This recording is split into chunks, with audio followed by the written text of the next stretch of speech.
1,123. You may be asking why I am telling you this number. According to the CDC, 1,123 is the number of confirmed cases of measles in the U.S. from January 1st, 2019 to July 19th, 2019. It is the biggest number of cases since 1992 and since it was declared eliminated in 2000. There's one thing that could have helped protect against all this, and that is vaccinations. I'm a mother of 4, and it is my job to keep my children safe and protected from everything. This is the reason why I vaccinate my children. It is important for everyone to vaccinate, not only to keep their children and ourselves safe, but to also protect those who are unable to be vaccinated, such as infants and people with illnesses that don't allow them to receive vaccines. In case you're unsure what vaccines are, they are defined as a substance used to stimulate the production of antibodies and provide immunity against one or several diseases.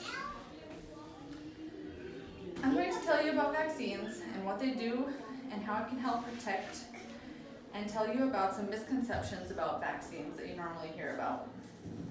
It is very important to realize just how important vaccines truly are. Vaccines are used to help prevent the spread of disease. Some of the most common vaccines out there are for chickenpox, the MMR, which is measles, mumps, and rubella, rotavirus, the flu shot, and whooping cough. Thanks to vaccines, diseases have declined majorly. They haven't disappeared except for smallpox. Polio is close, and I believe it is only known to be in Afghanistan and Pakistan. Vaccines have saved many lives. Without them, it's hard to believe what kind of havoc would be in our country if diseases were just able to. And now I'm going to tell you why it is extremely important and who it protects. They don't only protect ourselves and our children, but they also protect those who are unable to receive vaccines. Infectious disease researcher Romina Libster states, the unvaccinated you see in infographics are not just hypothetical. Those people are our nieces and our nephews, our children who may be too young to receive their first shots. There are our parents, our siblings, our acquaintances who may have a disease or take medication that lowers their defenses. People who are able to receive vaccines should to help those who cannot. Infants cannot receive some vaccines, such as the MMR, which is for measles, mumps, and rubella, until they are the age of 1. So before then, they're unprotected.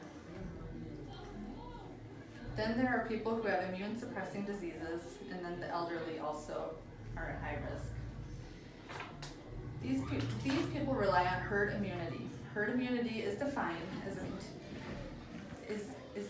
a resistance to the spread of a contagious disease within a population that results if a sufficiently high portion of individuals are immune to the disease, especially through a vaccination.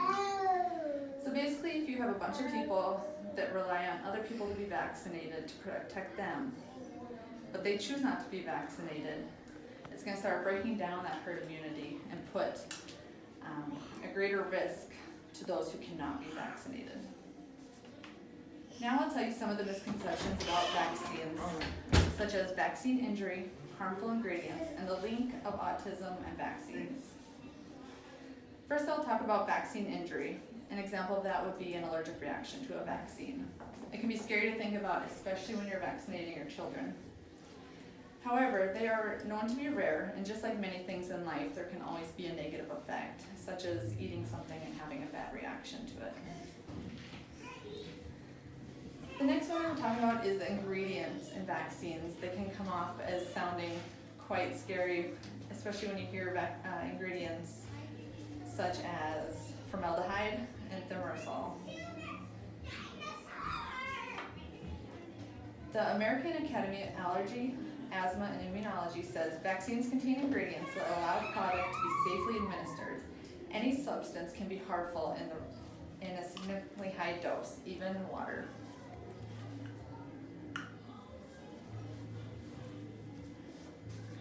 And now last, I'm going to talk about how vaccines have been linked with autism. According to WebMD, the research is clear. Vaccines don't cause autism. More than a dozen studies have tried to find a link, and each have come up empty. This all began in 1998. There's some British researchers that did a experiment, and they only used 12 kids to do the experiment. And they wrote a paper that pretty much said the MMR, which is the measles, mumps, and rubella vaccine, was linked to autism. After some of the doctors were kind of iffy on it, so they did their own research, and then there was an investigation opened to look into that, and then the journal on the project ended up being retracted. But during this time, it got a lot of publicity, so a lot of people automatically thought, whoa, this is pretty serious. But once a little more research is done, you can definitely see.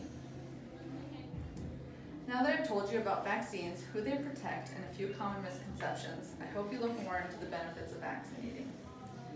I know as myself, if there's something out there that will help protect my children from becoming very sick or even death, I will be all for it.